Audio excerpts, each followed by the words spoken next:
Tim from YourSixTech. Today in this video, I'm going to show you how to view your blocked players on your Xbox One and how you can simply unblock them. So just on the home screen here, we want to go up to our profile and select this. Then go to where it says My Profile.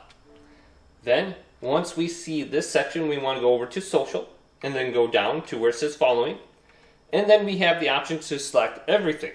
Now under here, we can go on down to where it says Blocked and select this.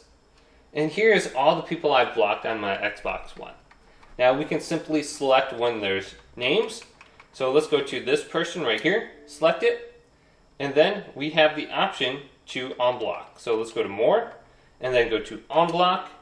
And now we can go ahead and send this person a message or a friend request, and we won't have to worry about them being hidden. So hopefully this video did indeed help you out. If it did, leave it a big thumbs up, and subscribe to my channel down below for more tech up videos coming up next on YourSixTech.